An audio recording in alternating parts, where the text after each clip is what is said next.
Okay, I gotta, okay, kill that mic. Good evening, everyone. It is Wednesday, October the 7th at 8:32 p.m. Welcome to week one of Introduction to Corrections. My name is Richard Wright, and I will be here for the next 5.5 weeks helping you with your this lecture. I see somebody has their hand up. Maisie, you have your hand up.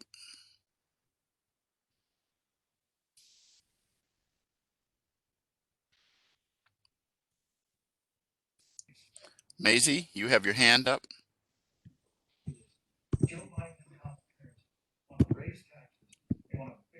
Okay. Okay, it's gone now. Okay. Let me make sure that everyone's muted. Oh, okay. I gotta make sure everyone is muted.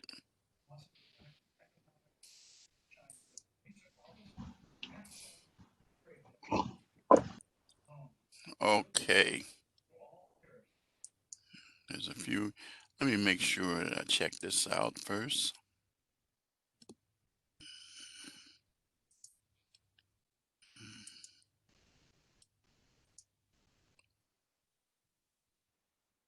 Okay.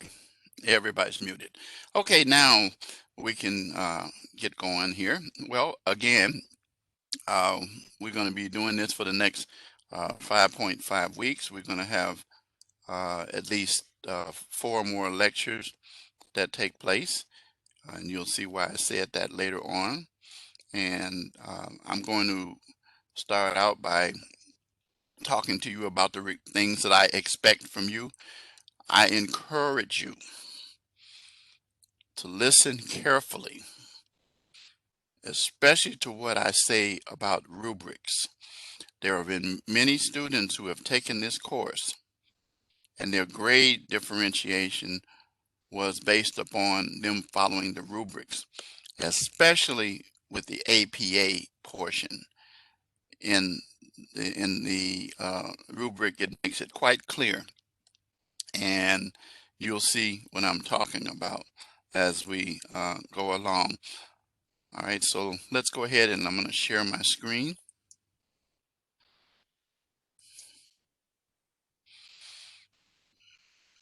Okay, so you can see my instructor information. You see my phone number there, which is my cell phone number. And here it is right here. And I will probably turn off my video if it starts to garble. Last night it wasn't very clear and I had to turn it off. So please let me know if you have trouble hearing me in the chat box, because of the fact that I want to make sure that you do so. Someone just sent me a message. Um, I gotta answer this. The link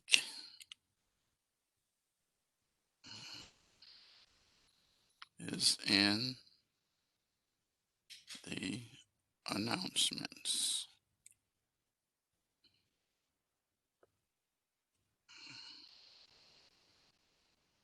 And homepage.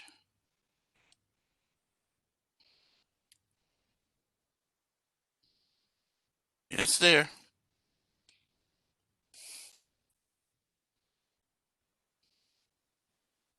Copy. She can't click on something. Hold on a second. I got a student here. Copy and paste in browser.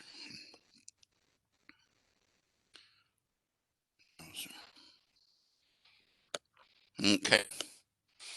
So I got one of the classmates who's asking me how to get in here. said they couldn't couldn't get the link out of the announcement, and it is in the announcement. Yeah, says you couldn't click on it. So I just said just copy and paste it. If you copy and paste it and put in the browser, it will allow you to get in. But anyway, she will hopefully join us soon with that. So anyway, again, this is my phone number. This phone number is the number that you can use to text me as someone. Oh, okay. Okay. Okay. Now in the classroom. Okay. Very good. All right. So anyway, um, you can call me, text me, or email me any hour of the day, except the 25th hour. You figure that one out. I'll leave that to you. Now, it means what it says. Now, I do encourage you that if you call me, leave a voice message. I do encourage you that if you text me with your name, so that I'll know, which class you're in, your name, and then what your issue is. Okay. And so anyway, that's how you do it. Now, I have never had, I had a couple of students that say that in their final survey that I wasn't accessible to them. That is not me. We're going to discover this. I don't think there's anybody in this group that's had me for any other classes. Most of you are new. But the point of the matter is that I am one of the most hands-on professors that you're ever going to have. I have this is my cell phone number. This is not a Google phone, and it reaches me. And the phone is with me at all times. Just like a few minutes ago, when a student texts me while I was in this, I paused to make sure that that student got instructions about what to do.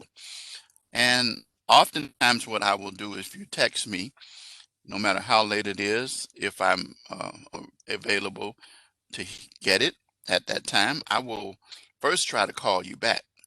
Sometimes people text me while they're working and can't talk. That's okay. But I rather talk to students than receive text. But I do understand you guys are in a generation where you text, and that's just how it is. But like I said again, I think that a lot of times what students don't get is that when you talk to me, you can contemporaneously get answers. When you text me, we lose sometimes in the communication, the same way with emails. If you have an emergency situation or a serious problem, it is always important to text me or call me rather than to email me, because I may not check the email right away, and there is always a delay in responding to emails. So you have that. I guarantee you it works. It works. The next thing that's very important is highlighted the rubrics. I've already gone on record and said, if you're going to get a good grade in this course, you're going to pay close attention to what the rubrics say. And these rubrics that we have here in this class are the 4-level rubrics. You'll see what I'm talking about when we go over them. And I'm going to, as I say, when I go over the rubrics, I want you to focus on the far right rubric of column of the rubric and act as if the other 3 don't exist. And you'll get that as we go through. AP, if you don't know what that is, you're going to know about that in order to get a good grade in this course and in this school period. It requires citations in the body, references at the end, and it also requires Roman 12 font It requires a cover page, and it requires it used to do running head, but they got rid of the running head. And now you have the reference page. Now, we have tutors to help you with APA. 7th edition is where we are now. And you're going to lose points, a whole lot of points, if you don't get AA from the beginning. There are some resources that I'm going to be sharing with you about that. Critical thinking is very important in your papers. Pretty much critical thinking involves where you're sharing your information and details, your thought process. Sure, you're going to find sources in research, but your papers should not consist solely of the sources that you discover. It should also include some analysis, some attachment to it, and we're going to talk a little bit more about critical thinking, and you will learn in a few minutes the importance of it. I am a natural critical thinker because now those of you who looked at the student lounge know that I am a retired lawyer, and that having gone to law school, that has caused me to become a real critical thinker and analyzing, because I learned what they call the Socratic method, where a series of questions. So all of these are very, very, very important. Notice the additional information here that's included, and it tells you in bold print that you're required to conduct research, that the textbook, which there is a textbook, I provided you with the PowerPoints, and I do recommend that you utilize those PowerPoints. I don't use them in the lectures, but they're to help you to study in this course and prepare for the quiz, which we'll talk about that in a minute. So you cannot use the textbook as your sole source. You will lose 2 points. That is not in the rubric, but that's additional course information.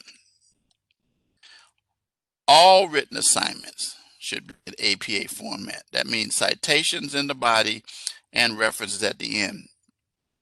I am not that concerned about discussion posts, which you don't have to worry about this week. We'll talk about that actually next week.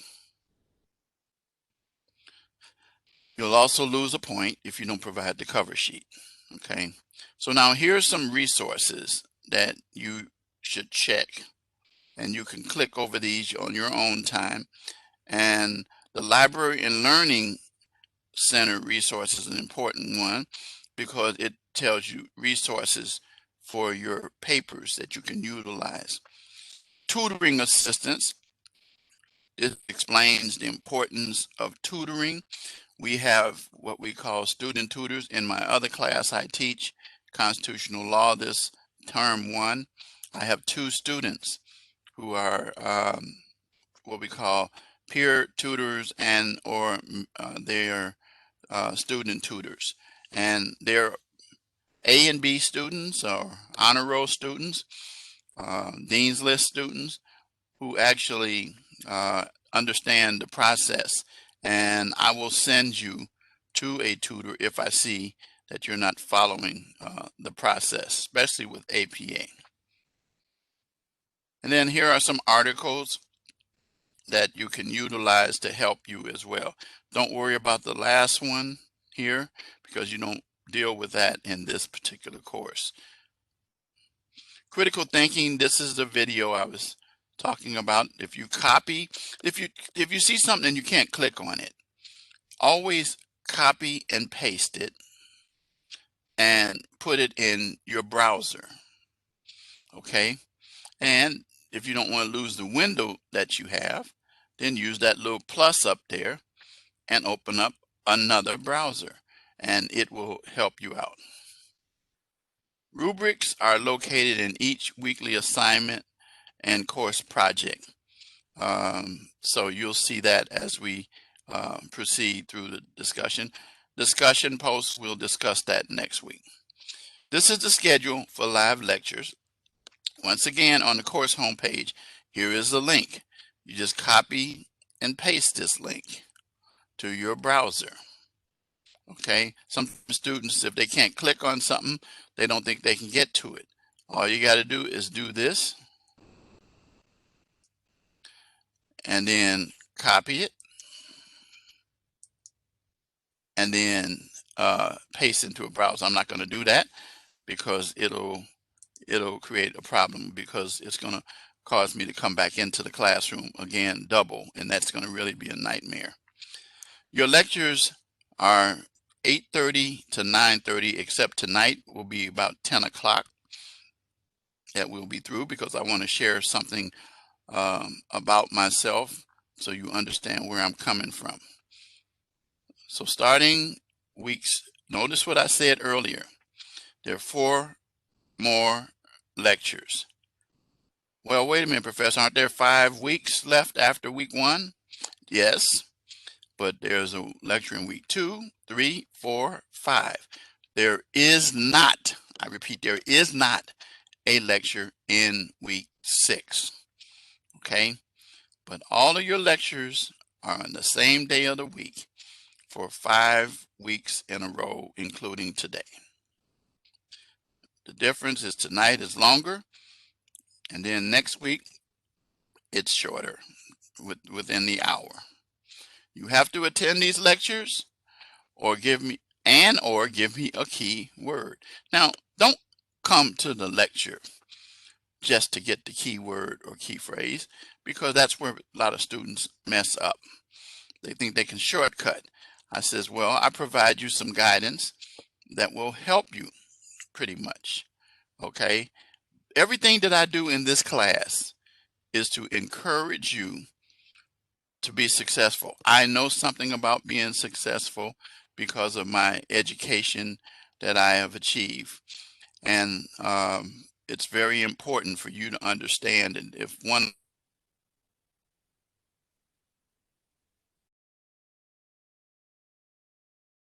I will convert the recordings from WebEx to YouTube and post the link on this course homepage under recordings, as well as email it to you so that you will be able to get it.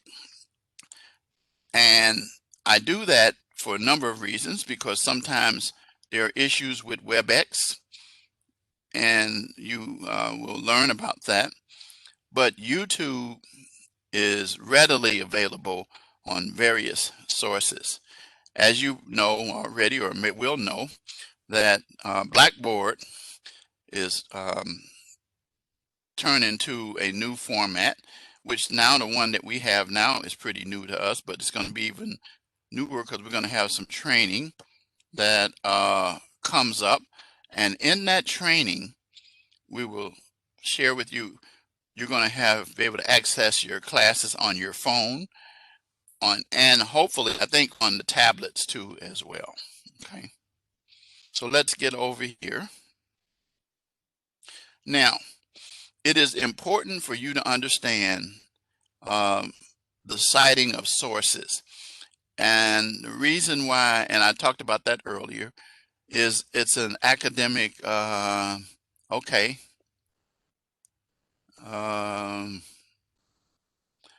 If you have to leave, I understand if students have to leave, but you just have to catch up on the lecture on that. So anyway, I have students do that all the time, so it's no problem.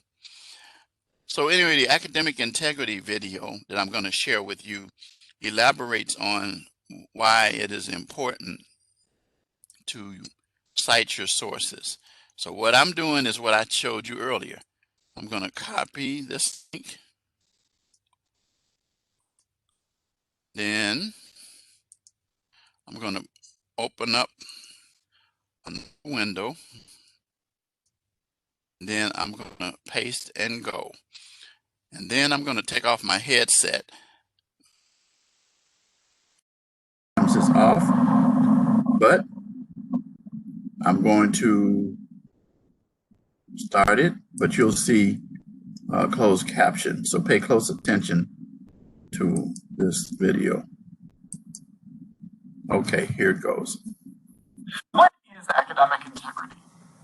Academic integrity is making decisions in your academic life that are based on facts, trust, fairness, responsibility, and respect.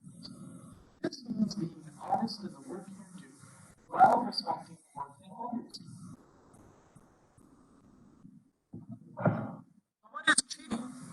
Cheating means distributing or receiving answers to information by any means other than those expressly permitted by assignments requirements or an instructor. Examples of cheating include asking fellow students for answers or copying answers during the test, using notes, devices, or materials during the test that your instructor has not approved, purchasing papers from websites or other sources, copying your classmates' work, assisting your classmates' misconduct, and other violations as noted in the academic integrity policy that can be found in our course of conduct. Always ask your professor if it's okay to use notes during the test or to work together with classmates on the assignment or quiz. Now let's talk about plagiarism. Plagiarism means using another individual's work without giving them credit or taking another person's work and making it your copy. Some examples of plagiarism are turning in an assignment that someone else wrote, copying words or ideas from someone else. This can be a library resource, course textbook, internet resource, or other material without giving the original creator credit. Failing to incorporate words in quotation marks, or using someone else's ideas and essays, or change or improve the lyrics to make it sound like the words in the book. Plagiarism is not just about written words and ideas. It's possible to plagiarize images, graphs, coding, or video as well. How can you avoid plagiarism? Cite your sources, both in the body of your paper as detailed citations and on your references. Whenever you want to use words, images, video, or ideas that were created by another person, you should cite that person appropriately as the source of that information. How does academic integrity relate to the workplace? Is that just a college thing? No. Integrity in the workplace starts with good practices and skills built while you are a student. Would you turn in a project document to your manager as well when something else did? Not if you want to do your job. Individuals can be reprimanded or even fired from their job for plagiarism. Following academic integrity guidelines while you are in school builds those skills, ethical practices that carry you to external. Okay, I understand how that would happen, but what if I do things from home? If you have questions on the academic integrity policy, consult your course syllabus, talk with your instructor or lead, and if you need assistance with EPA citation style or how to avoid plagiarism, contact the Rasmussen Evaluation for a live chat or schedule a visit to appointment on the website or through the resources tab. If you would like anything tutoring, schedule an appointment with one of our peer tutors on the course resources tab. Okay. That's, all right, so now you understand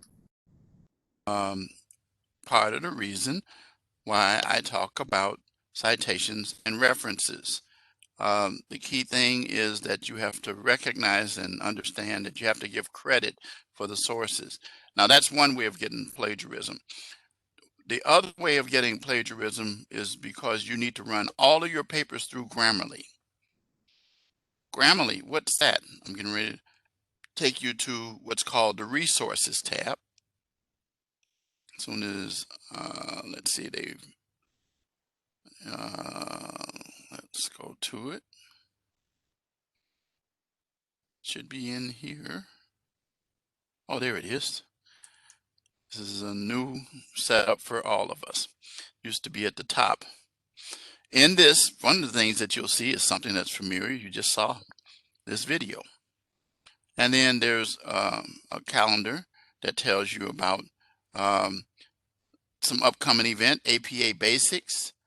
There's seminars that you can check on as well. There's a way to contact the library and learning center and have a chat, make an appointment with a librarian. And here are some resources as I was talking about. Ebooks, APA Paralegal Blue Book, Grammarly, as I was talking about earlier, for checking spelling and plagiarism. And you just click on this, since I mentioned it, and it tells you how to create your account. Tells you make sure you use your Rasmussen email, because then you're not charged for it, and then also you have access to the plagiarism link that you need to check off to make sure that you have that. Okay, very, very, very, very important. Okay, all right.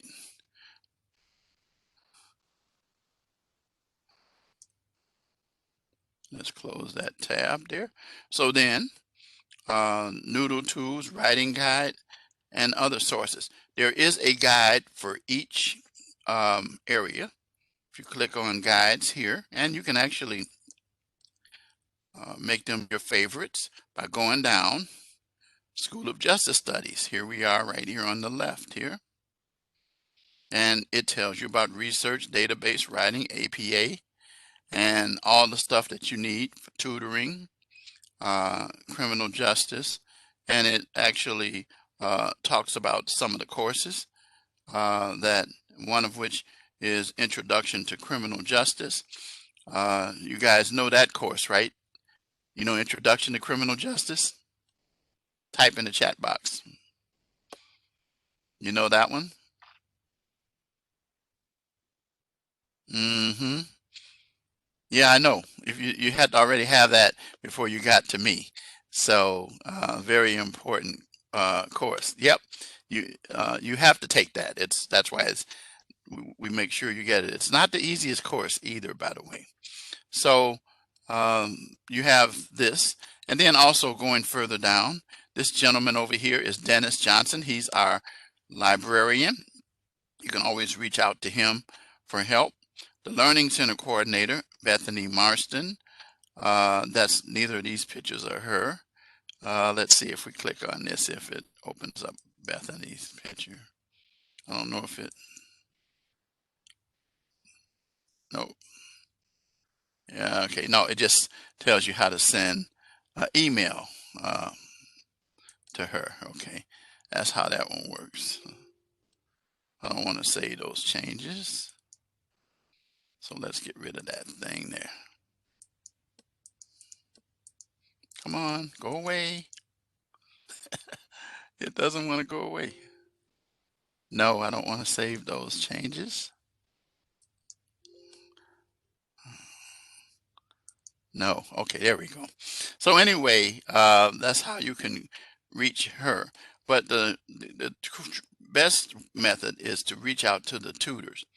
And then this gives you information that's important also about criminal justice down here. If you go down further, tells us about the tutoring page here and tells you how to deal with that.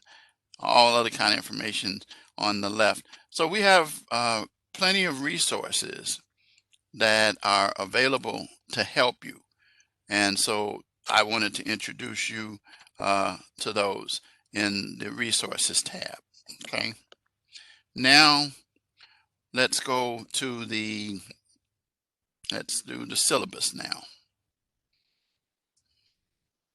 The syllabus is a document that has, it's an agreement between the school and you, and it tells you who your instructor is. As you can see, Yeah, this is kind of covering it, but there you go. My name, phone number, email address, and then this tells you something that you already know from the course homepage. And it tells you prerequisite introduction, and it shouldn't be crime justice, criminal justice, which I just asked you about. This tells you the textbook. This tells you how long the course actually runs. Okay. This tells you when assignments are due. Sunday by 11:59 p.m. Central Standard. That's when they're due. It says midnight, but that's a minute before. And then week 6 be the last day of class, which will be on a Tuesday. You'll see that as we go forward. And then you'll have weekly discussions. Starting next week, make sure you give detailed answers with your discussion posts. Yes or no answers are not good enough, but you don't have to worry about that. But I'm just telling you about how they work. They are usually due on Tuesday nights, and then the initial post, and then the reply post is going to be due on Saturday nights, with the exception of the last week. Okay. This talks about the APA format that I talked about earlier, letting you know that is very important, and tell you how you can learn more about it at the library resources page, which you know about, and the resources tab, which you also now know about. This course consists of readings, discussion posts, written assignments, and quizzes. Each week there will be a quiz, and this is a unique course when it comes to quizzes. Each quiz will consist of multiple choice and true-false questions. However, well, I'll reserve what I'm going to say next until we go over that, and you'll see what I mean. These are the live classroom issues that I'm conducting. Here are the points. Breakdown: 628 total for perfect score, 150 for discussions, 280 for the assignments, 168 for the quiz, and 30 for the live classrooms. And don't neglect this, because this can adversely affect these things here, especially this and this. Now let's talk about the grading. My goal is to get you to on the left from A to B minus. I hope you get A, but never ask me, call me, text me, Professor, any hour of the day, including the 20, except the 25th hour, any hour of the day, about how to get a C in my class. I don't answer that question, and I will not answer it. I have not, and because I can't do that to you. You're doing yourself a disservice. And the important thing for me to do is to point you in A and B is honor roll and dean's list. That should be your goal in life. You're spending good money, you get a good education, you might as well maximize it in terms of your grades. And you know what I explain to students? Grades really are just a measurement of what you learn here. Because what's important is that each of these courses, you don't, when you leave it, forget what you learned in it, but you build on it like building a house. So starting with the introduction to criminal justice, it's a survey, but it helps you to understand when you get to these other courses. Before you leave here, you're going to take some assessments that's going to see how much you have learned for your own gain. Because remember, what you're doing is you're not preparing to get good grades. You're preparing for a professional career in the field of criminal justice here. So that's what I'm going to say about that, and I'm not going to be talking about that anymore. These are things that I'm going to do. So now let's talk about something that we call transferable skills. And you should be hearing about this throughout your course, but you should also recognize throughout all the courses that these are things that are really built into the course. And they are called transferable skills because of the fact that they are important to employers. These are things that we have been told that they look for when they have potential candidates for positions. Communication. Communication is very important. Written and oral communication. That's why we're tough with grammar and plagiarism and those kinds of things. Written communication as well as oral communication. You're going to communicate with people from various backgrounds, and you're going to need to be able to be smart enough to be able to reach them. And so the point of the matter is that communication is important. The written aspects become extremely important because most of the work that you do will be in written reports. Those reports become exhibits in court actions.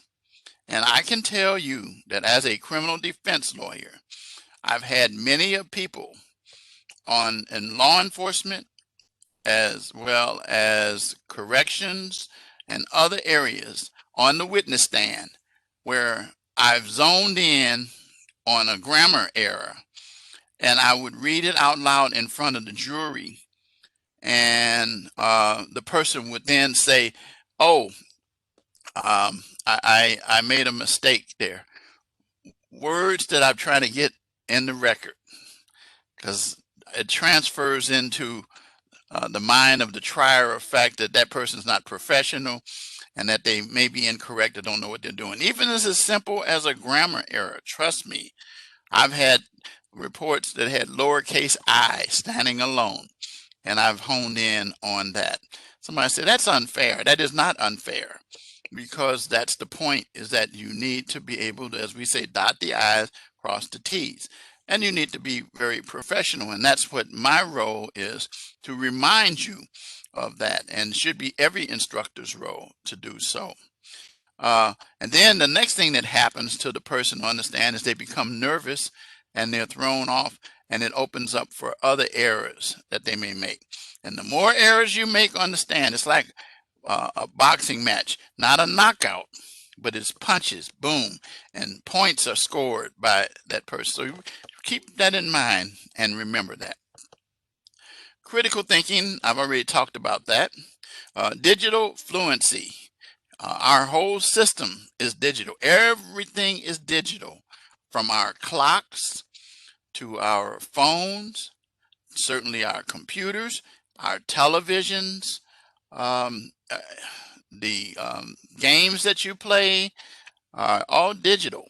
And so we go to the grocery store, excuse me, it's all digital. And so we want you to be fluent in that area and be able to understand and recognize and be able to navigate systems like Word, PDF, um, uh, the spreadsheets, WebEx, how to copy and paste.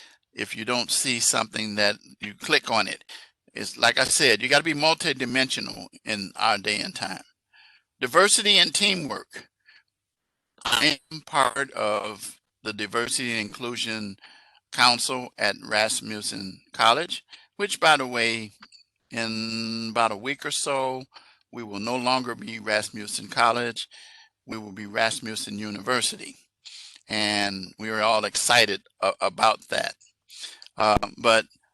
So here at Rasmussen, I am on the Diversity Council because we believe that diversity and inclusion is so important to our society today. As you can probably discern, there's a problem taking place right now in our country concerning recognizing diversity and inclusion, making sure that people's rights are protected, making sure that people are treated with respect and dignity, making sure that there's no discrimination against individuals, making sure that regardless of your sex, your sexual preference, your religious beliefs, that you are respected in that.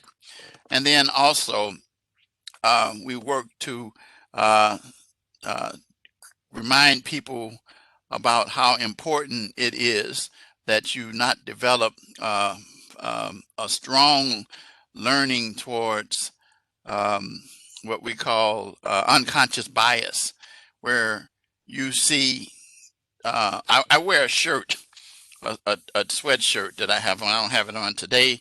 And on the shirt, it says, I am what a lawyer looks like. And let me tell you what has happened me wearing that shirt. I have had people from all groups, but especially, unfortunately, as I'm about to say, this is true, and Caucasians have said, um, is that a shirt that you're wearing, or is that true? Think about that. I laugh at them, because I teach people that ignorance is not something that you should live with. I was even asked, and I shared this during a council session that went throughout the whole college a few weeks ago, that I was in a town in Wisconsin in 1967, guys. I mean, that was before many of you, but it's still after the Civil Rights Act and all of that. I was asked by some Caucasian people, where do we hide our tails? And they thought that black people had tails. There are still people who operate like that even now. There's ignorance, and you see it every day and run across it. And so we want to make sure that you guys are prepared to deal with diverse situations and to respect individuals. LGBT, they have rights and ought to be able to be protected in terms of those rights. And so it's a very, very, very, very, very, very important. Transgenders, the whole 9 yards. Respect people. In this class, we will operate with teams through the discussion posts. But when you get out of here, you're going to work in teams with people from various backgrounds. And males are going to have to learn to respect females. Yes, I said it. Respect females, and vice versa. And again, uh, people have different cultures. I was uh, working for a big law firm. It was a Jewish law firm when I was a kid. Uh, as I came up from high school to becoming a lawyer, I had a yarmulke. I knew about Yom Kippur and Rosh Hashanah. I used to tell them I went to a whole lot of events, but I said, do not invite me to the brisk. And a lot of young males, particularly if you're Jewish, you know what I'm talking about. I don't want to be there for that. And but it's still a cultural thing.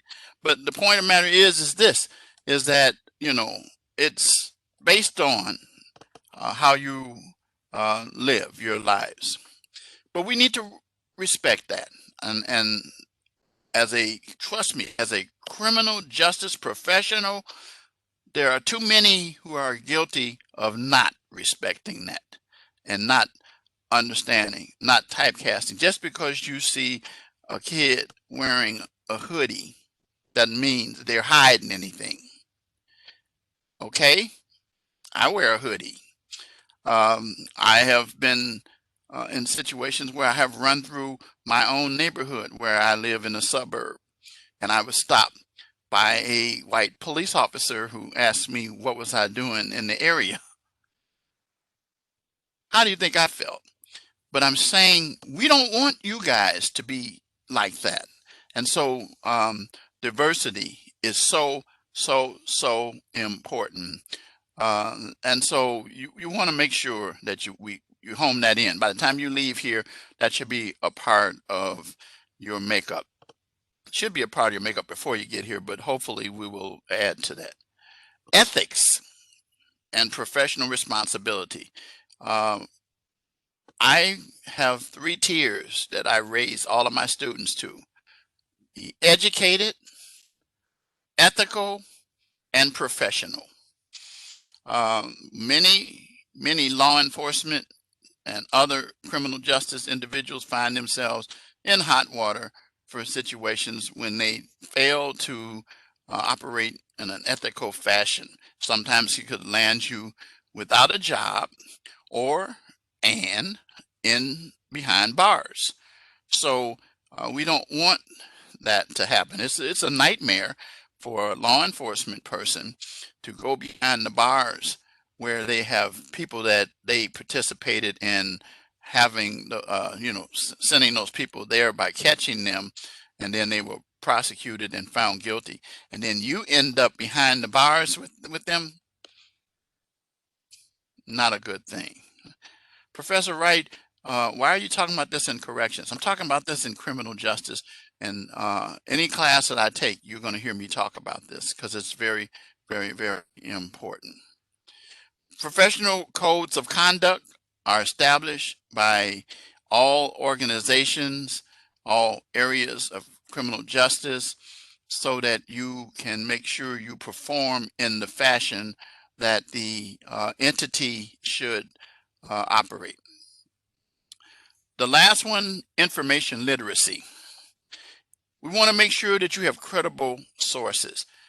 One of the ways that we have increased that is by providing the Library Learning Center, which you guys are familiar with now, and will become more familiar with as you go along the way. We want you to use credible sources.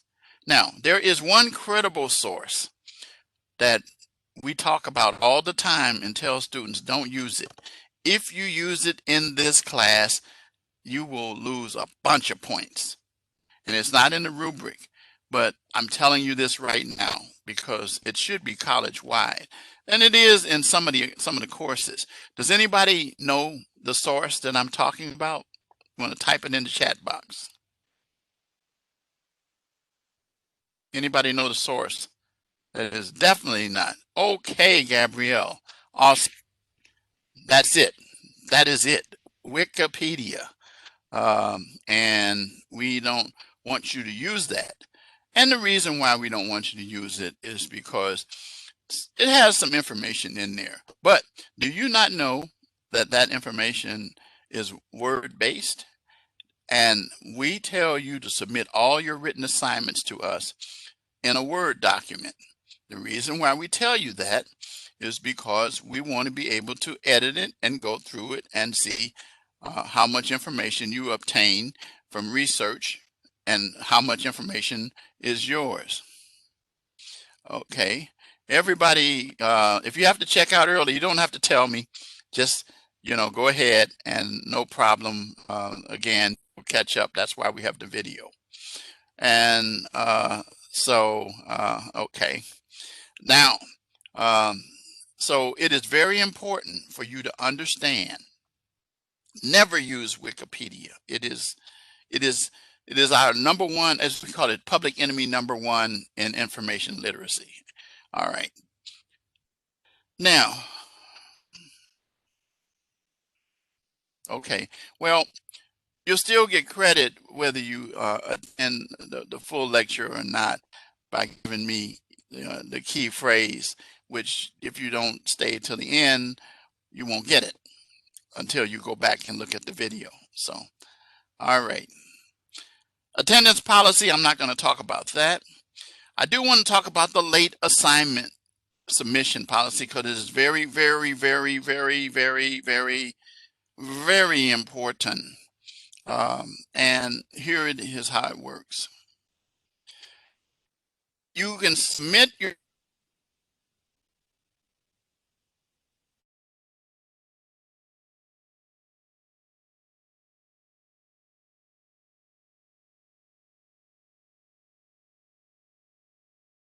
The next statement, 10% is assessed for each 24 hours it's late.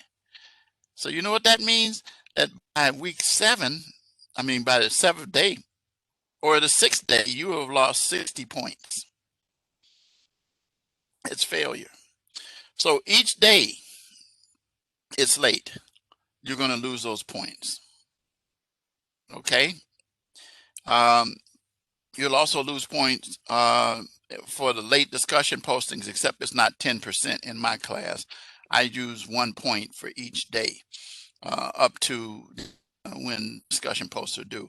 But I'm going to skip that for a minute and come back to that. But I do want to give you what I can do. Not your dean, not your advisor. They can't tell me. They know that it's up to me. That's why it says instructors may waive the late penalty. Did you hear me? Or time frame in the case of extenuating circumstances. And I determine what is extenuating. I am very liberal when it comes to that, but don't play me. Don't play me. I had only one student that I can recall in the years. I've been in Rasmussen since 2011, and I can only recall one student that did that. And that student ultimately, as I discovered, was doing that to other individuals, and that student never graduated from the school and was kicked out. And guess what? They had to still pay for their education up to the point that they were removed. And it's a sad thing because when they get ready to go to another school, they're going to run into the very same problem. So anyway, the bottom line is we're just not going to go there. So the point of the matter is that I'm here. But how, Professor, how do I know how can I reach you if I need to let you know I'm having a problem? I already told you. Just don't do it the 25th hour of the day. And then I advised you about one of the best ways of letting me know. I have had students that had deaths in their family. I had a student who had to leave the lecture suddenly, and then they emailed me or text me to let me know that they just found out that somebody in their family, like one was a father, one was actually a child. It's one of their children had passed away. It's so I immediately reached out to that student and worked with that student to help that student. I don't penalize military people.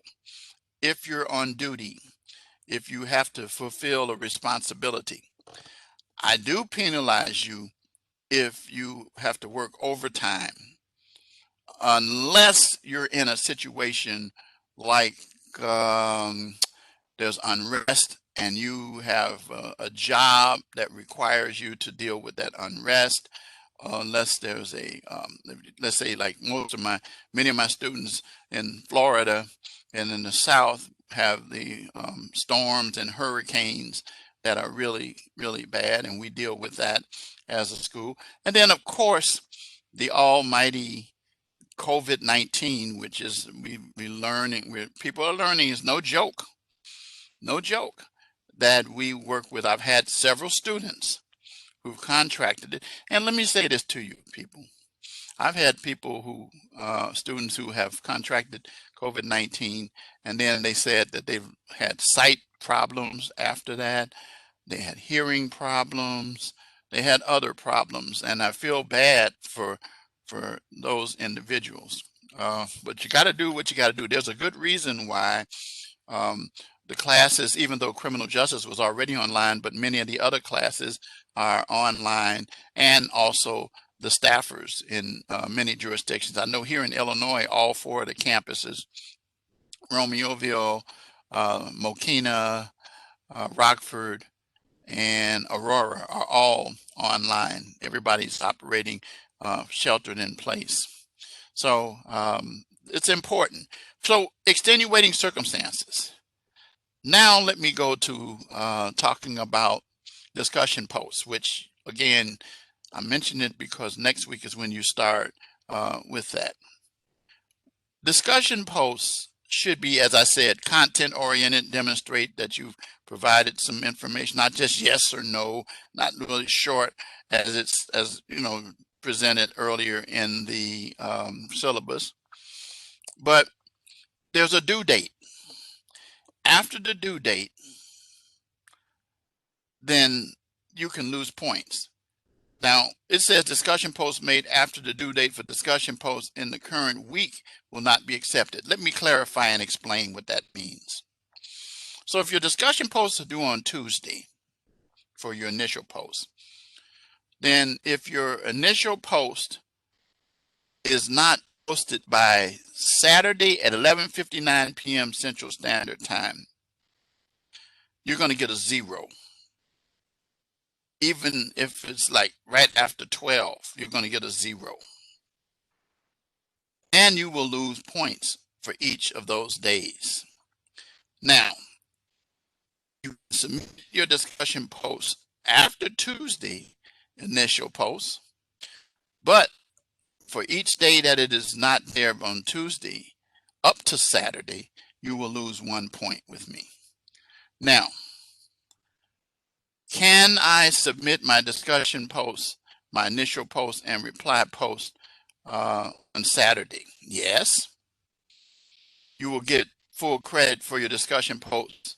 That's a reply post if it's acceptable based on content and information, but you will lose points for your initial post that's late. However, if you submit your initial post by Saturday and you submit your reply post by Sunday, how many points do you think you'll get for the discussion post submitted on Sunday? Type in the chat box.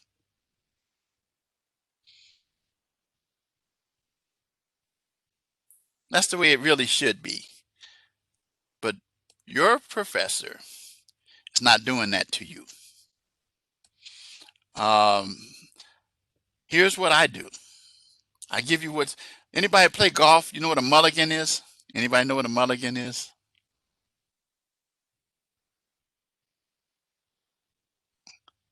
Mulligan is when you get an extra chance and you can take it off without being penalized. That's what a mulligan is. I give you also what's called grace points, which means this.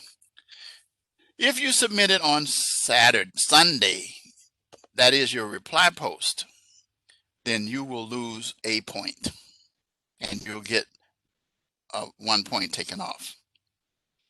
Is that cool or not?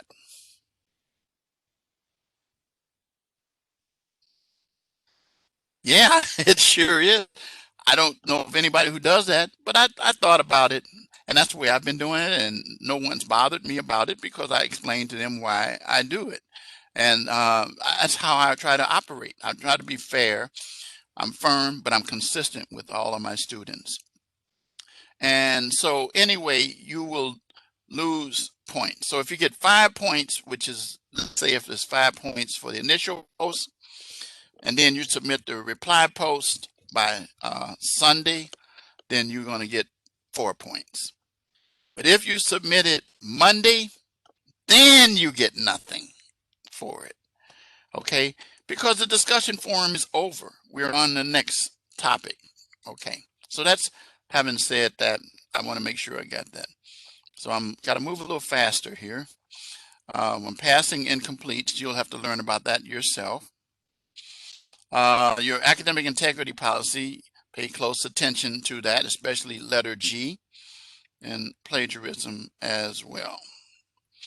And that's your syllabus here.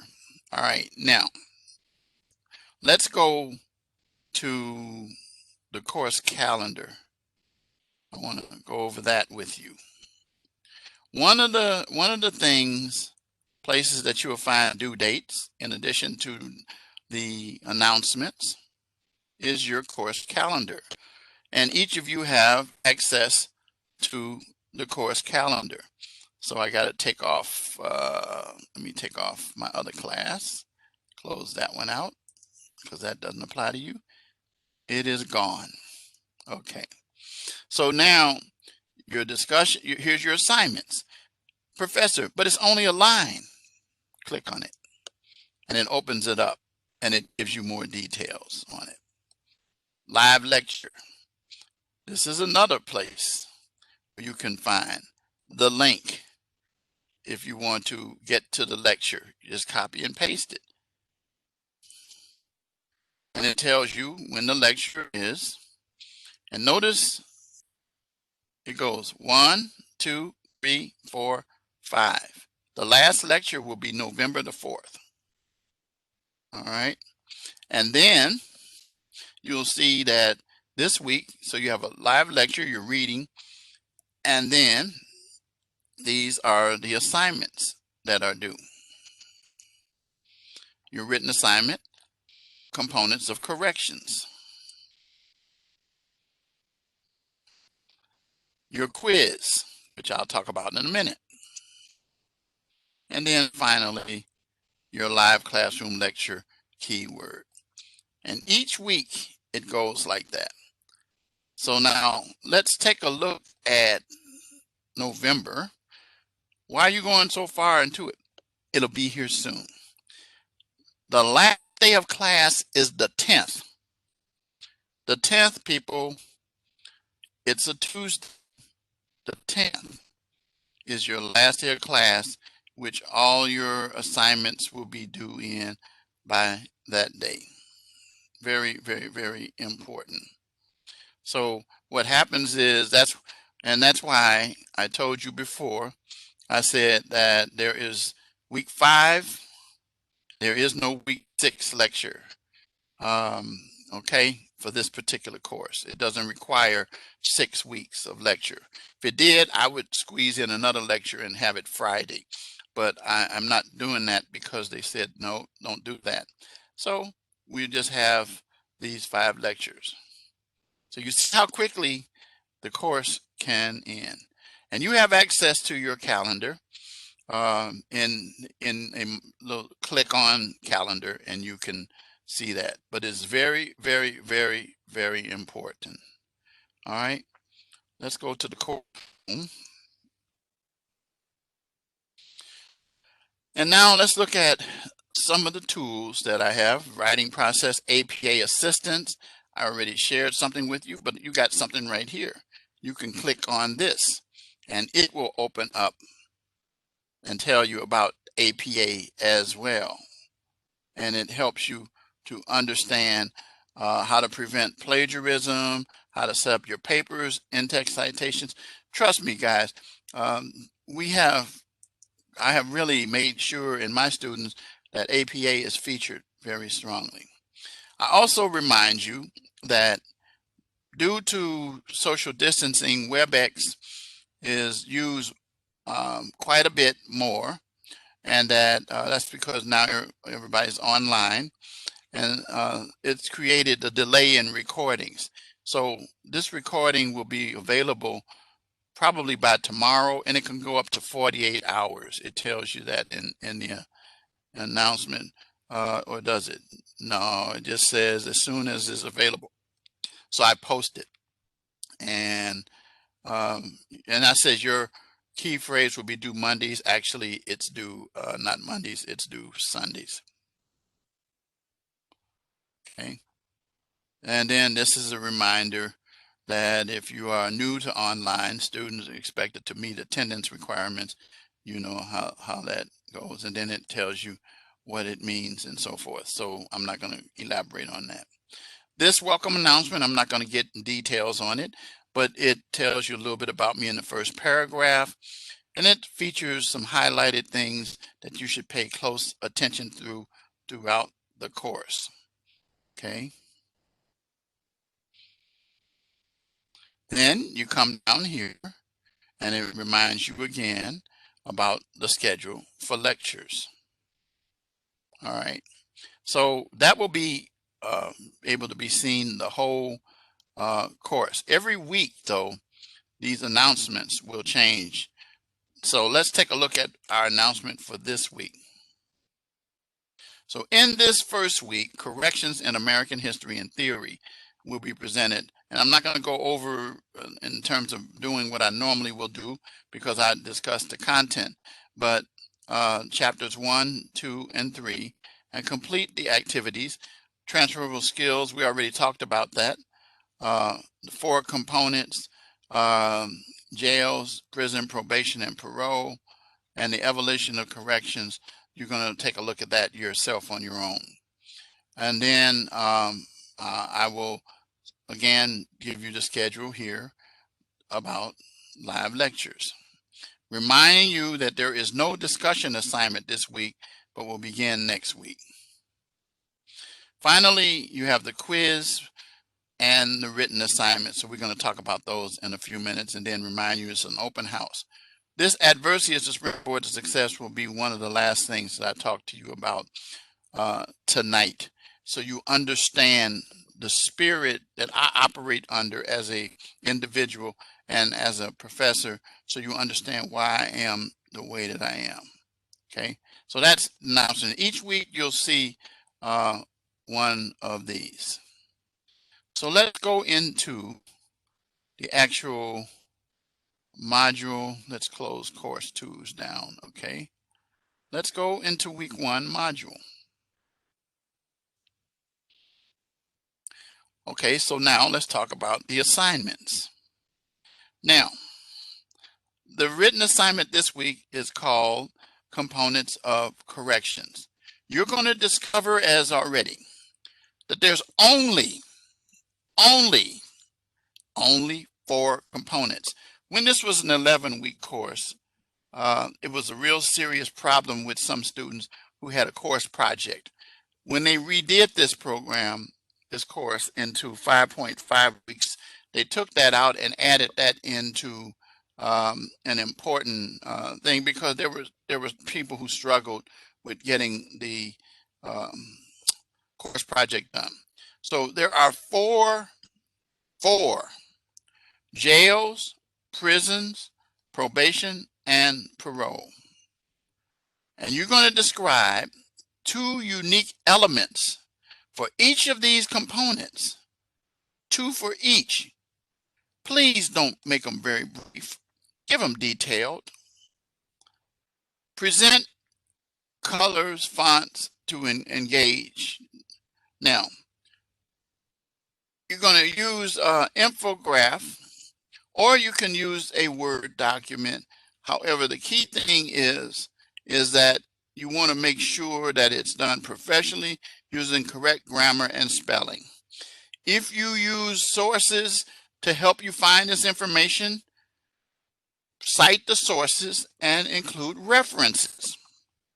We already talked about that.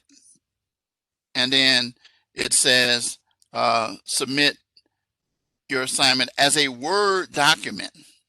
Okay, the Word document, and you know how to do that. All right, and then there's, again, help if you need it with a tutor, as I talked about earlier. By the way, so now let's go back and let's look at the rubric for this week. Excuse me. Tells you the due date. Click on View the Rubric. And here it is. Throughout this whole course, you want to forget about this emerging, competence, proficiency. Your goal ought to be to act like we only had 1 column. But the reason why we put these 4 columns in is to let you know the difference between following the rubric specifically to get the higher grades and the lower grades. It's 9 points difference from here, emerging, to mastery. 9 points. Okay? So you want to get your points maximized on each level. And it tells you if you do any of these, you're going to lose points. All right. Now, this week is different from other rubrics that you're going to see. You're going to see something that says provide credible sources. This week, you don't really have that too much, but I do encourage you to get into the habit of providing citations, notice this, the functions of the components, 20 points. That's what you want to get. So you want to be over here. I cannot stress the importance of starting far from the right. This actually results in maybe D. This might be C work. This might be B work or C minus work. You want to shoot for A work. Unique elements, and tells you what you need to do. Look, it's 7 points different. By the way, please do me a favor and provide a cover sheet for all written assignments as well, just like I said earlier. All right, and then a reference page if you cite sources. Notice this, the presentation of the content dealing with the spelling and so forth is 1 to 5 points. Most people end up in here and here, but you know, I read these and make sure that you do it. So your key thing is to maximize and get all of your points. Okay, let me see what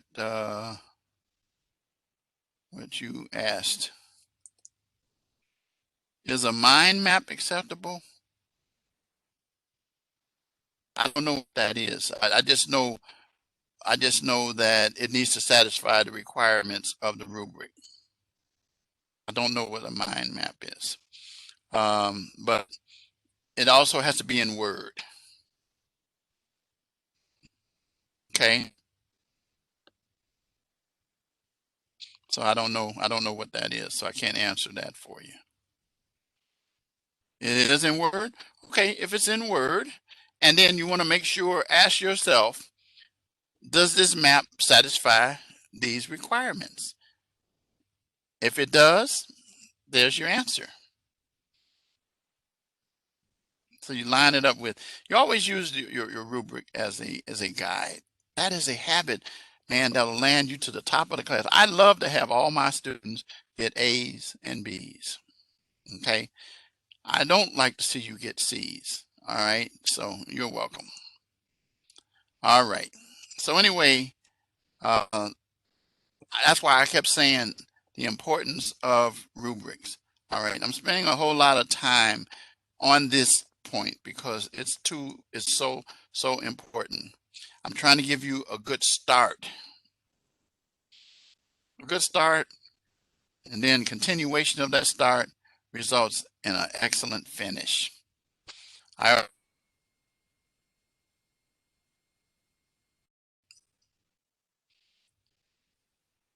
right, let's go back to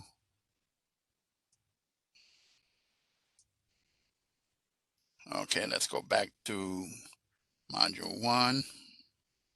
And let's look at the next assignment. Now, the next assignment is the quiz. Now, each week you will have this quiz. I recommend you do the quiz on Sunday so that you can get it in. Or if you want to do it over the weekend, you can do it Friday, Saturday, and then Sunday. It's a multiple choice, true, false.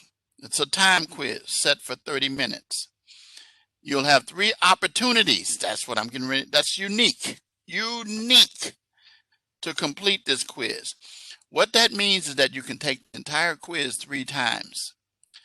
So will it average out? Nope, it tells you. The highest attempt will be your final grade. I don't determine it. The numbers tell themselves. During the quiz, you will be alerted when half of your time, then when 5 minutes is left, 1 minute, 30 seconds. But you agree to not have notes and papers and stuff like that by the academic misconduct policy. Make sure you read that in the course syllabus. Okay, so you get 3 bites out of the apple. This is the only time I've seen this in all the courses I teach. And they said they wanted to give you a good start. After you had just been beat up real bad and J100 Introduction to Corrections. They wanted to say, okay, let's kind of ease into them with the this quiz. I said, okay, all right, that's what you're going to agree. We'll work with that and see how that works. So you have 3 bites of the apple. I don't know of any classes other than this where that happens. Does anybody, have any of you guys run into any classes yet with 3 times that you can take it, or more than once? Have you? You have? Okay, which class is that? Which classes? In most of your classes, they allow you to do that? Okay, that's interesting. Well, and I had never seen it in any of the. Oh, okay, only one. Okay, what other class? I'm just curious. Allows that other than this? I'm very curious about that. What is that? What other class? Oh, okay, okay, okay, okay. So then that means that those people who do the course development, they decided to try something different with 5.5 when they changed these classes. But okay, that fits within yeah, it fits within the context then. Okay, see, I don't teach any of those classes, so I wouldn't know that. But that's good. The key thing is, don't, there are people who wait until Saturday, Sunday and take the test 3 times. That's not what you want to do. And by the way, do not try to write down the information and keep it or what you got the first time if you got something wrong, because I don't think that, and I haven't seen how it works, that when you take it the second time, they let you know what you got wrong. They don't do that, do they? No, it would be problematic. Yeah, that would be too easy. Okay. So anyway, um, yeah, that's it. I hear you. So anyway, deal with that. And then your live classroom lecture, the key phrase I'm going to give you. Okay. Now, ordinarily, what I would do is, after talking about the assignments, because I wouldn't talk about all that other stuff a long time that I've talked to you about. But remember, this is a different format today. Excuse me. Corrections. You're gonna look at the main components. We talked about transferable skills already, so you can view this more in detail as well. Each of these 6 that I talked to you about as well. And then there's a little video that you can look at. And then the correctional, 4 correctional components. You'll understand that pretty much, just for a brief statement, the difference in jails and prison is that jail is considered as short term, prison is long term, and usually misdemeanors, um, people who commit misdemeanors don't go to prison. They can't, because the sentence determines whether it's a felony or misdemeanor. If it's under a year, it's a misdemeanor, and they're usually in jail. Now, felons can be in jail, excuse me, awaiting trial, but generally jails are there for short termers. Probation and parole. The difference between those two is that with probation, you don't go to jail at all, unless you violate it. Parole, and you're assigned to a probation officer. With parole, you're assigned to a parole officer. And what happens there is that you finish a certain percentage of your time in prison, not in jail, and then you're able to serve the rest of your time outside. So make sure that you understand. And like I said again, they're very different as I have explained it to you. And then this breaks it all down, and you can take a look at this on your own. Okay. And then, you get to things like this, where you can drag and drop. So for example, Sentences are less than 1 year. Which one, jail or prison?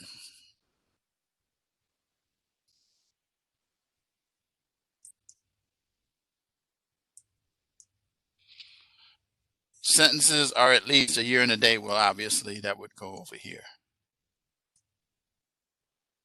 Operated at a federal and state level, can also be privately run.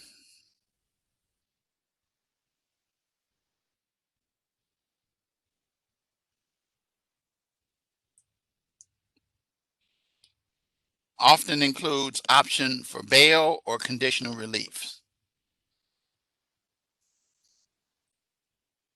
Guys are sharp. Houses people for pretrial and involved booking process. And then typically the jurisdiction is the sheriff. Yeah, some people might say, oh yeah, that's prison. Nope, nope. That again is there. Good job, yay. Okay, so you guys are well on the way. And you go through the same thing with each of these. And then you go through these. And then please, every week, do your vocabulary reviews so that you can become familiar with these. And by the way, little tip for you. It's going to be on your quiz, some of these. That's what I'm telling you. So how do you do that? You do this. Click on it.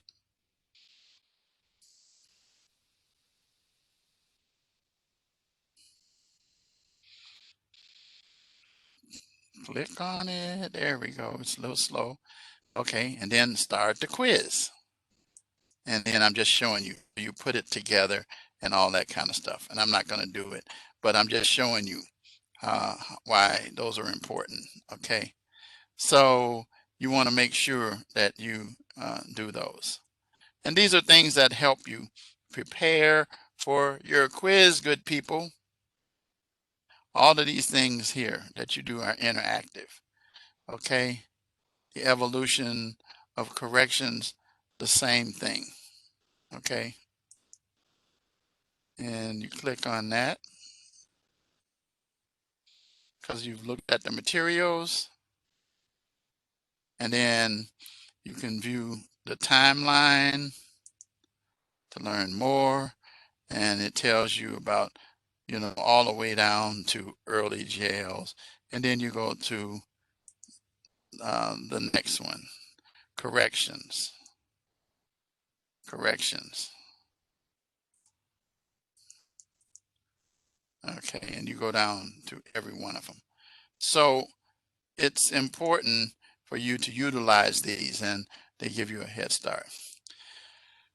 And that's it for week 1. I do have 2 things I need to do. I'm going to give you a key phrase, but I want to tell you something. I'm kind of behind, so it's going to go over a little bit.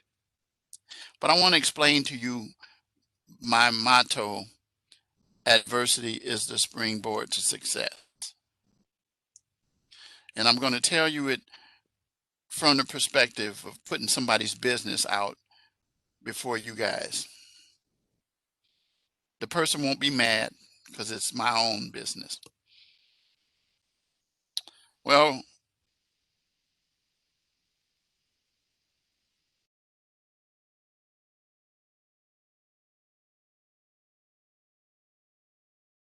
I'm going to give you an ability to be able to do so. All right. Now, it all started when I was 7 years old. I told you I'm 70 now. So it was in 1957. My dad was murdered in front of my face. At home, by a guy who lived in the house. Turned out my mom and this guy were carrying on, and my dad confronted him and he stabbed him in the forehead with a knife. I have a photographic memory, so I remember it like it happened yesterday. He didn't go to jail because my mom took up for him, and he continued to live in the house. And from 57 to 62 in his house on the west side of Chicago, he used to beat her. So I grew up in a house of domestic violence. The police were at my house so much that it was just really bad. My mother would be beaten so bad that I had to rub witch hazel on her. So it was bad.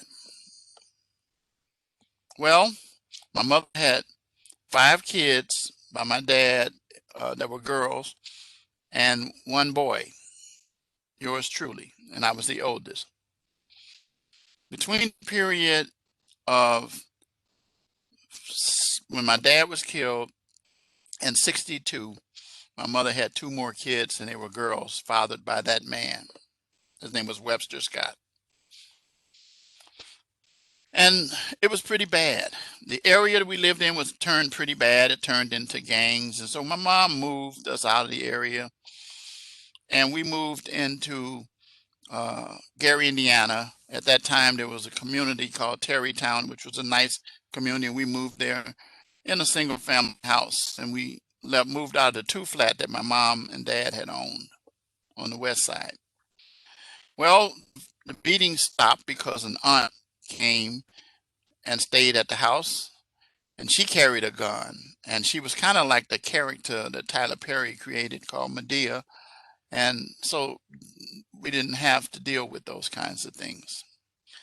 Well, then the from in 1963, in the beginning of the year, my aunt left. We had moved there in 62 in the summer, and my aunt left. And Memorial Day of 63, that's like Memorial Day of 57, my mother, not in front of us. So here we had 8 kids. The baby was just very young. 7 girls and 1 boy. And we were taken by an aunt back to Chicago to stay at her house.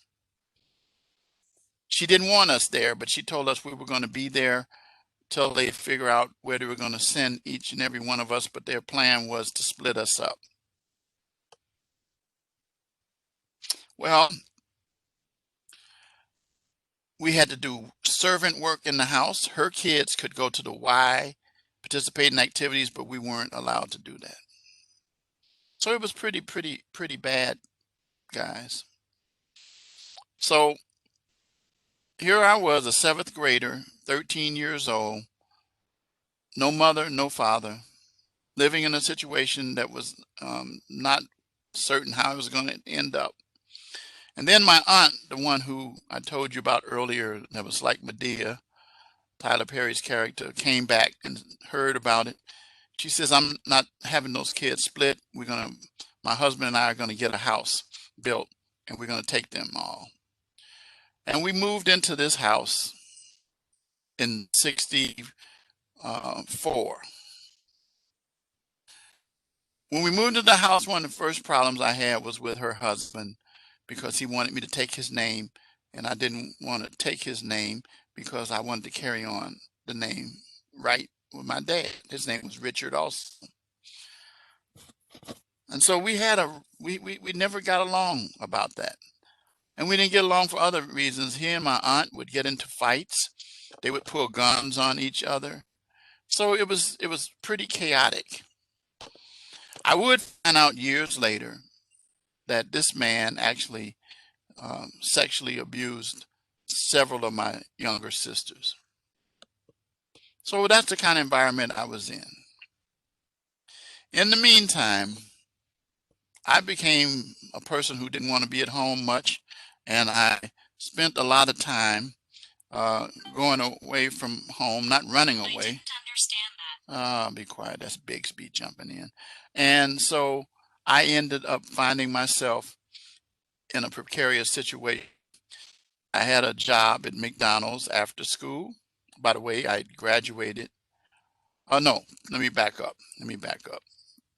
So it was pretty challenging for me. Well, that same year when I was 14, it would be brought to my attention that Scott pled guilty for killing my mother. They said that he would be getting 10 years. But quickly it was brought to my attention that 10 meant 5, and that for good behavior he would serve 3.5 years. This was problematic, and I started to ask questions about it. But the only answer I could give was, you don't talk about things outside. But I couldn't stop. Then finally, someone brought to my attention these people called lawyers or attorneys, and they said that this is who deals with that. So I went to the library and I asked the librarian, as a eighth grader, 14-year-old little kid at that time, I books on lawyers or attorneys. She said, we have one book. And I took the book and I checked it out. And I read it cover to cover. And ladies and gentlemen, everybody I met, I didn't care if I knew you or not, I would introduce myself. Hi, I'm Richard Wright, and I'm going to be a lawyer. I was 14 years old. Well, 14 years later, I did it. But let me take you along the road to get there. So I ended up reaching the point where I was active in the community with the church, a job working at McDonald's. I had a paper route. And I did a lot of things to stay out of the house because there was always some confusion in the house.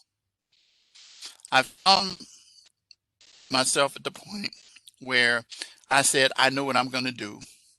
I'm going to go and become an FBI agent, get my degree and lawyer, and go through college. Well, I tried that. I was in high school, and I applied to the FBI along with one of my friends who happened to be Caucasian. Well, I was rejected and he was accepted. I would find out years later, because the FBI let me know, that the reason why I was rejected was very simply because I had the wrong skin color. J. Edgar Hoover, who was the head FBI, was rejecting summarily minorities and women. So I said, okay, I'll figure out another way. Well, the church came up with a solution. They offered me a scholarship, but my guardians had to do was sign. My uncle, who was in charge of that over my aunt, said, no, he don't want to take my name. I'm not signing anything. And that was it. I was stuck. So I made the proclamation, says, okay, I'm going to respect you all. I'm going to graduate from high school, and then I'm moving out. And I did graduate in 69 and moved out. Some of my friends, they persuaded their parents to let me stay at their house. In the meantime, I decided to take classes at a junior college in Chicago called Loop City College, is now called Harold Washington. And I started classes at night and on Saturdays, and I was on the bus, on the L, had to go downtown. At the same time, the people I was staying with knew a lady who was working as a secretary in a big Jewish law firm downtown in Chicago, got me a job in their mailroom, and I was on my way.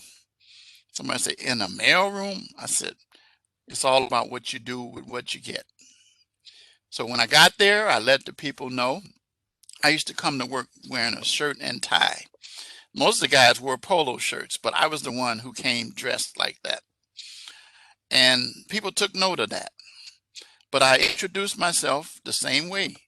I says, my name is Richard Wright, and I didn't say I want to be, I said, I'm going to be a lawyer. They had no African American attorneys. It was primarily Jewish. You had some Irish. But anyway, the point of the matter is that I was taking their mail, going to get their lunches. I would have an opportunity to meet some of the clients. One of the clients I met was a gentleman by the name of Ray Kroc, who was the chairman and founder of McDonald's Corporation. He made me his personal messenger, and we talked many, many, many times. Well, in the meantime, I did something else to make this a little more complicated. I decided to get married when I was 20. And my person that I was dating, she had graduated um, a year after me. And so she started in college to be a teacher as I started in college in pre-law. Well, I stayed on the dean's list in the honor roll. I would have to be at work at 8:30 in the morning and get out of work at 4 and had to be in class at 4:30 and running across the loop with 2 arms full of books. The law firm was nice, gave me 2 document carriers for my books because we didn't have digital stuff then. So I ended up reaching the stage where, guess what happened? Child number 1, a girl, 71. Child number 2, 72. And I continued working, stayed on the dean's list, struggled. I would have short, little or no sleep, but I'd studied, but I stayed on the dean's list. I was in a situation where it was not the easiest way, but I had a mission. I told you that I wanted to learn about this justice system.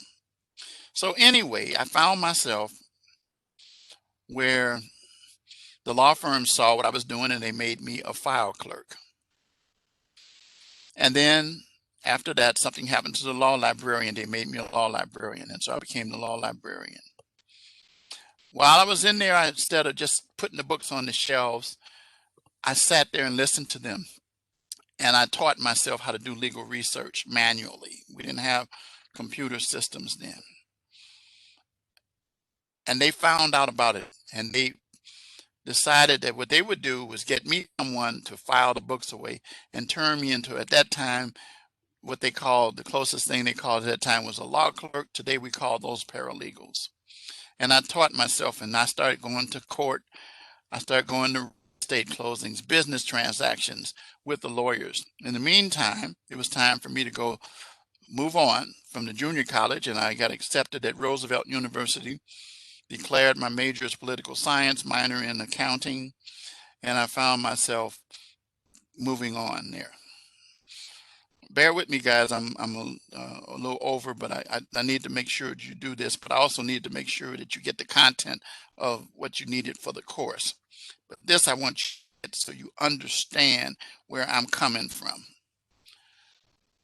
When I continued doing that, same situation, I was working hours, same hours. I had classes on Saturdays. I had no car, but I stayed on the dean's list and honor roll. Well, came time for me to take the LSAT, the law school admissions test. And when I took that, I didn't do too well. I didn't do well with the ACT and the SAT. And so I hear you. I hear you about those tests, but the standardized tests especially. And so I found myself in a precarious situation where my scores were not so good. Well, there are people who says, well, how are you going to go from here? I says, I'm just going to go on what I have. My grades and academic performance does not match up to what I actually did on that test. So it came time for me to select law school. They said, select 3 law schools. I says, I'm not doing that. I'm selecting one. And you know the one I selected. It's Northwestern. It's a distinguished law school. Governors, mayors, Supreme Court justices have gone to that law school. Anyway, I ended up submitting my application. They said, do you know how difficult it is to get in there? I says, if somebody else got in there, I believe that I can too. So I got the application. It was about 6 pages long, filled it out. But what I did was I added all kinds of additional stuff so that by the time my package went, it was like yay thick. And I asked one of the lawyers who was an adjunct professor there if he would deliver it for me. And he said he would. He took it to the admissions office. Well, a few days later, I get a call from the admissions office wanting know if I would be willing to come to talk to them about that package. They had already previously stated that they didn't do interviews um, um, because they had too many students that were vying. They were only going to accept 250 students, and they had thousands of applications. So people said to me, says, "Well, you didn't do well on the LSAT. Your chances are slim to none." Well, I don't believe in that philosophy. Don't come bringing me that. So anyway, I went. They put me in a room. There were 4 people who sat there. They questioned me. I answered their questions. I talked to them. I looked them in the eye. I shed some tears when I talked about my experiences that by the way, I just gave you a thumbnail sketch of it. But the point of the matter is that I let them know that I was on a mission and I was going to be a lawyer and that I was going to be getting into law school and getting through law school and ultimately passing the bar and practicing law. They decided they took a break after they had me in there for about, seemed like a couple hours, and came back and they said to me they liked what they saw, they liked what they heard. They said, but we don't make decisions like this. But what we will do, we will take into consideration the information here, and we're going to send you some correspondence in a couple of weeks that we think that you'll be happy. That was their way of telling me, we like you, we think you'll be an addition, and that you will make us proud as a university and law school. Ladies and gentlemen, 2 weeks later, I got a letter. I got it in a scrapbook right now. It says, welcome to Northwest University School of Law. I didn't tell you this when I graduated from Roosevelt. I was written up in the newspapers. I was interviewed by TV people about how I was performing under the circumstances that I had been operating under. So I got in Northwestern. My wife I was married to at that time, she graduated from a teacher at Chicago State University and started teaching. It was brought to my attention that I needed to leave my job and concentrate, at least for the first year, because it's a very difficult program. Thank you. Yeah, perseverance and determination. That's why I say adversity is a springboard to success. So I found myself in that situation, and my wife took over, and it was tough enough. But here's what happened, people. This was the first year in the history of Chicago public schools in modern times that they went on a teacher strike. We had 2 kids, 2 girls, 2 and 3 years old, and we were living in an apartment. We fell behind in the rent. The lights were turned off. I had to study by candlelight. I ate out of cans of beans and stuff like that.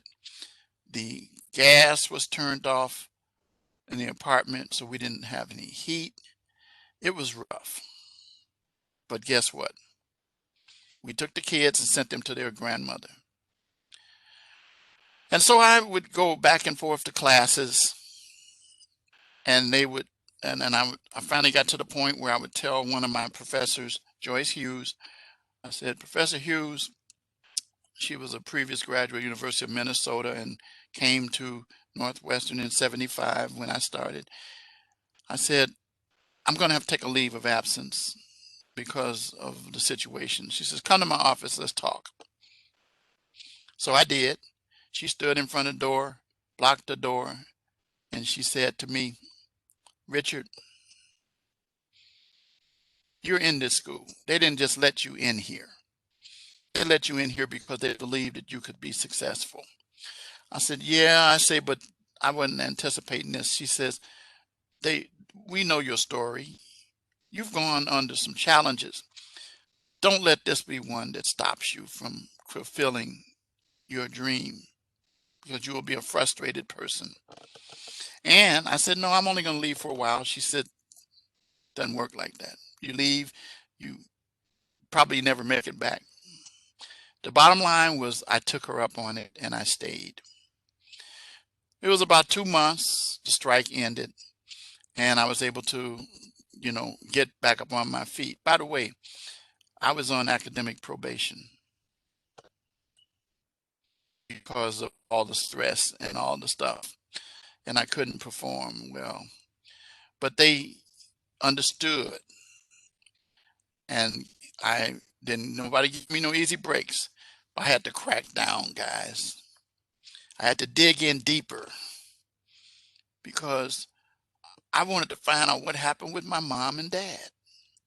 Well, at any rate, while I was going there, a young man in my class, in the class in front of me, his dad was a distinguished criminal defense lawyer. And he invited us, several of us, to go to his house. And we went to his house for dinner. And then after everybody left, his dad talked to us about being lawyers and grilled us and so forth. And after they left, I told him my story. He said, "You need closure, young man." So he took me to the criminal courts building and got the files that told me exactly what happened with my parents. And then he says, "I'm going to give you some good advice." He says, "You may want to prosecute," he says, "but I recommend that you don't do that." He says, "I recommend that you become a defense attorney and you'll learn more about it." Now, that was like, whoa, but I respected him. And so I said, "Yes, sir." Just like I said, "Yes, ma'am." And then I forgot to tell you that when I was in high school, counselors told me I should become a mechanic and all of those things. But one teacher, who was also my division teacher and debate coach, he says, "You want to be a lawyer? Don't give it up." So I had those people there. I could hear their voices, just like I'm giving you my voice. And so I reached the stage where I heard what Judge Pincham, he became a judge later, said. And so I went back to the law firm after graduation in 1978 and announced to them I'll be here a few years, and I did. And I got ready to leave in 1980, and I decided I was going to go out and work with some other lawyers. I didn't like their ethics, so I started my own practice, Richard H. Wright and Associates. I started doing radio. We're advising people about their rights. The name of the show was Know Your Rights with a W, WRIGHTS. My phone number was 974-4487, which happens to spell on the phone WRIGHTS. So I had a good practice. I was taking off. I was doing entertainment law, sports law, radio, TV. I did family law. I did church law. But above all, my big thing was criminal law. And so my my first wife and I started Pardon Company, and we went a different direction. I forgot to tell you, when I graduated from law school, here comes my third daughter. And by the way, my third daughter also is a graduate of this school here last year or year before last. No, last year, year before last. But anyway, the point of the matter is that, and those first two, by the way, they teachers and psychologists. And so anyway, I did something right. So anyway, while I was doing all of this, I met a young lady, and I started dating, and we ended up getting serious. We got married. I became a member of her church, and I became a minister in '89. She and I got married in '88. In 1990, there came my fourth child. Yep, it's another girl. So I had four girls. Well, I would find out, by the way, that my law practice was doing extremely well. I had a big contingent. I actually um, covered for 4 radio stations the O.J. Simpson case, and looked at it and made reports every week to no, 3 times a week for these radio stations, and was paid pretty nice to do that in addition to my practice. So I was doing pretty good, people. I was doing well as a criminal defense lawyer. My not guilty verdicts were in the 90 percentile. So I was doing pretty good. I was representing murderers and defending them, but talking to them about life and my life.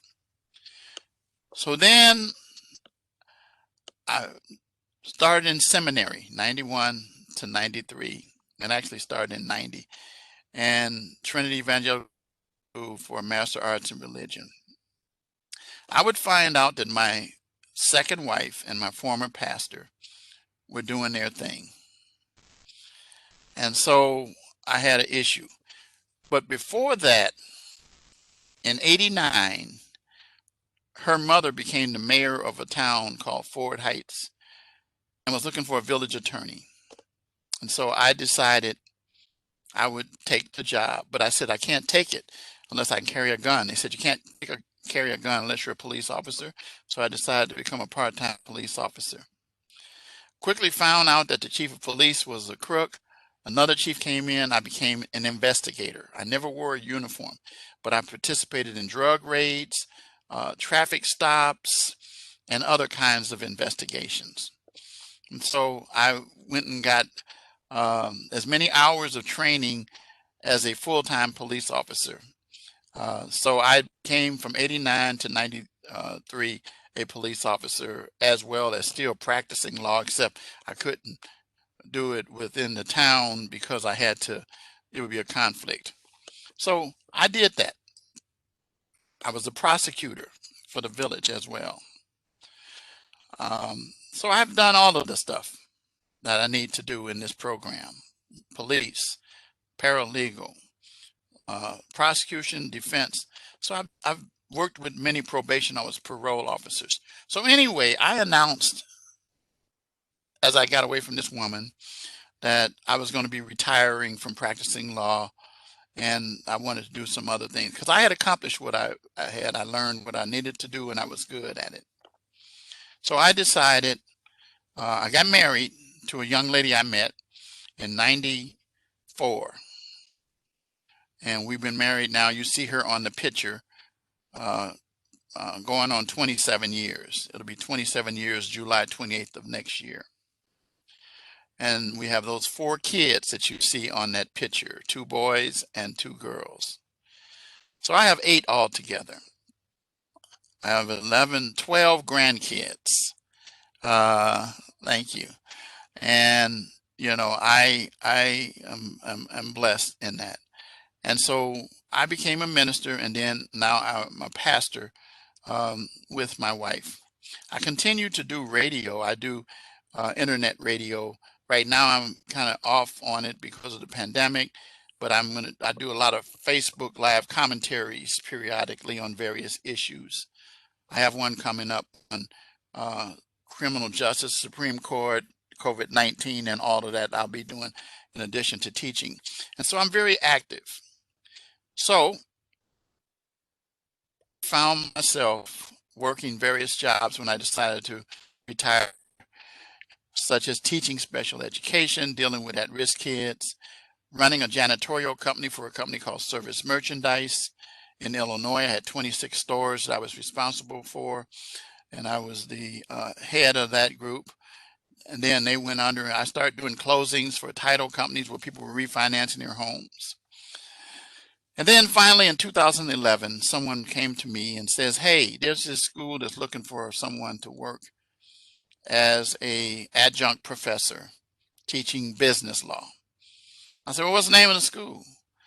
And they said, Rasmussen. Rasmussen? Never heard of it. So I did my research, and then I discovered that the chairman of the board of Rasmussen College, which is a private institution, was one of the former presidents of Northwestern University, not School of Law, but Northwestern University, Dr. Henry Beanian. And I said, sign me up.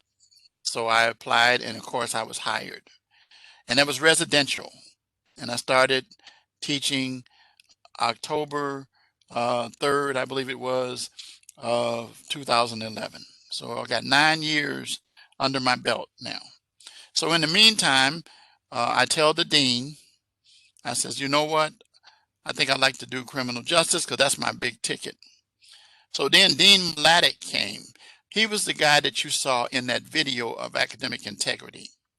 Dean Mladek told me, okay, I'll move you into that. And I started teaching criminal justice residentially. Then they came shortly after that and said, we're going to put the whole program online. So here comes another challenge. I'm learning how to do that. And so I did, of course. And I ended up becoming a teacher adjunct teaching that. Finally, in 2014, a full-time position opened up as a School of Justice Studies needed a coordinator for the Illinois program, which consisted of the 4 campuses: Romeoville, Aurora, Mokina, Tinley Park, and what am I missing? Aurora, Mokina, Tinley Park, Romeoville, and Rockford. Yeah, and Rockford. So I did that. A year later, they changed and decided that we're going to actually do away with those coordinators. And then they turned me into a person who started teaching 3 classes, will teach 5 classes. And since that time, that's what I've been doing. 5 classes every quarter. Now they have it divided in 5.5, so I teach 2 the first term, 3 the second term, which is actually pretty cool. Before I had 11, think about it, I had 5 classes and all of them were 11 weeks. It was like, woo, but I did it. And I represented professionalism, integrity, and explained to my students the importance. And they all know my story. And I wanted you to hear it as well. So I want you to know that I'm here to be your professor with empathy, with sympathy, with understanding, because I've been there. Most of my students can't match my story. They can relate to parts of it, but one person told me, says, you're a Superman. I'm just one who believes in this point that, who said this? Christie said, perseverance and determination. And then that's why you see that adversity is the springboard to success. So guess what, guys? I thank you for taking the time. I know I went half an hour over, but this will stick with you, I hope, throughout your life and launch you. That don't quit. Because if you call me and talk to me about it, I'm going to talk to you the same way that I was talked to. There would be no Professor Wright if it wasn't for those people that I mentioned, and those were a few of them. Mr. Trout, Joyce Hughes, and Judge Eugene Pincham. They reminded me, and Joyce is still at the school right now, even now. She has white hair now. By the way, if you want to join me in finding out some more of this information, go to Richard. I'm going to say, whoops, I didn't mean to do that. Type that. Richard Wright, JD. That's on Facebook. If you want to, you check me out. I got a few people already that are in my other classes that friends. I have students that are friends of mine from back. They'll tell you, they says, Professor Wright, I just got a message the other day. I'm applying for a position. Would you help me? Yes, I still help my students years later. And like I said, I want to see you succeed. That's my whole goal. That's why I have this job. I'm 70 years old. People says, no, you're not. I says, Yeah, I am. My body tells me that. And so, anyway, the bottom line is I love what I do. I love my students. And thank you for being so patient to stick in there with me. So, good night to you. But here's the phrase: adversity is the springboard of success. That is it. Give me that, and you will get your points. Adversity, you got to give me the whole thing, is the springboard of success. It's right there in your announcements, too, as well. Oh, you're welcome. You're welcome. And I hope that this encourages you to keep going forward, no matter what may happen. So I'm going to say good night to you guys. And again, if you need me, you know what to do. All right. See you next week with a much shorter sessions from this point on. Good night.